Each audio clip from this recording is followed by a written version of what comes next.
Assalamualaikum warahmatullahi wabarakatuh. Perkenalkan, nama saya Anissa Wahdia, BP 18120070.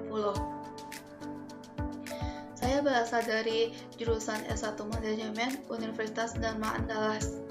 Dan di sini saya akan menjawab soal dari UTS dari mata pelajaran Etika Bisnis PU 1X2 dari analisis kasus 2, yaitu prinsip etika lingkungan dari PT Cimindo Gimilang.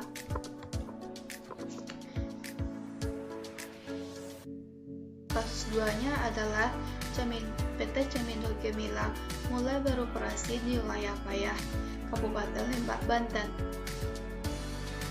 Perusahaan yang telah berdiri sejak tahun 2011 merupakan produsen semen dengan merek dagang semen merah putih, memiliki 6 pabrik di Indonesia yang terbesar di wilayah Banten, Jawa Timur, Kalimantan Barat, Sumatera Utara, dan Bengkulu.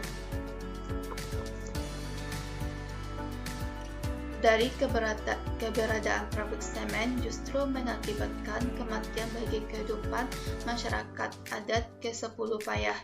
Berdasarkan data yang berhasil dihimpun dari berbagai temuan kerusakan lingkungan, yaitu sumber mata air dan hilangnya akses masyarakat adat terhadap hutan, serta adanya polusi udara yang dihasilkan dari aktivitas angkutan kendaraan berat. Adapun aktivitas bongkar muat di dermaga khusus di lokasi yang dulu digunakan nelayan untuk mengambil ikan. Kerusakan tersebut terparah terjadi di wilayah di Kampung Cipurung di Pelayan Kiriman. Di atasnya di mana pabrik berdiri. Berdasarkan pasal 1 ayat 3 UU PT, soal tanggung jawab sosial di lingkungan adalah komitmen perseorangan untuk berperan serta dalam membangun ekonomi berkelanjut guna meningkatkan kualitas kehidupan dan lingkungan yang bermanfaat bagi baik perusahaan sendiri, komunitas adat maupun masyarakat pada umumnya.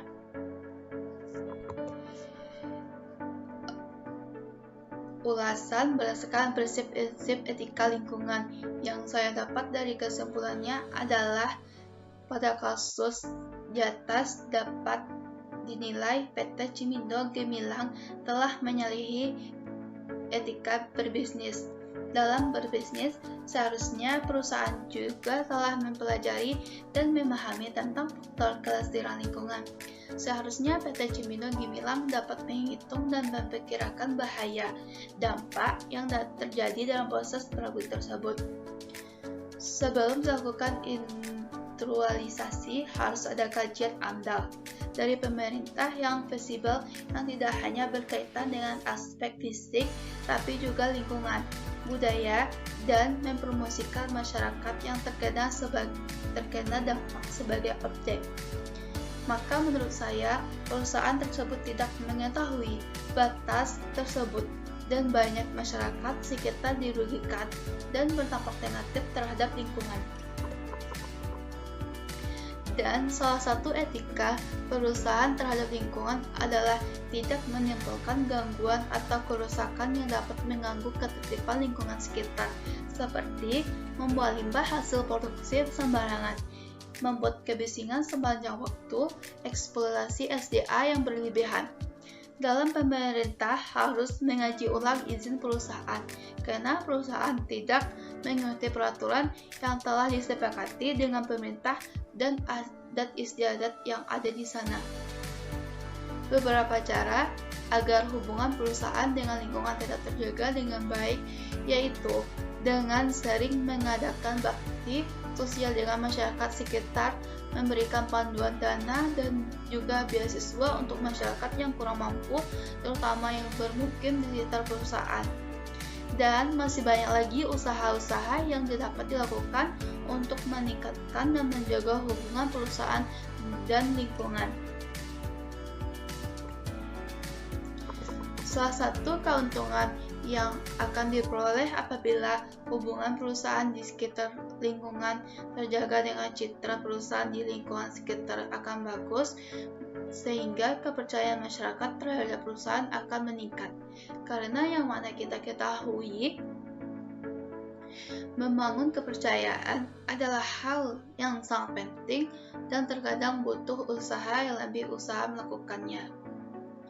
Jika kepercayaan masyarakat terhadap perusahaan kita sudah tercipta dengan baik, maka perusahaan akan lebih mudah melakukan promosi dan memasarkan hasil produksinya. Selain itu, dengan terciptanya hubungan yang baik antara perusahaan dan lingkungan sekitar akan membuat perusahaan lebih mudah mendapatkan akses memperoleh sumber daya, baik itu sumber daya alam atau bahan produksi maupun sumber daya manusia. Dan sekian dari kesimpulan dari kasus 2, dan saya ucapkan terima kasih. Assalamualaikum warahmatullahi wabarakatuh.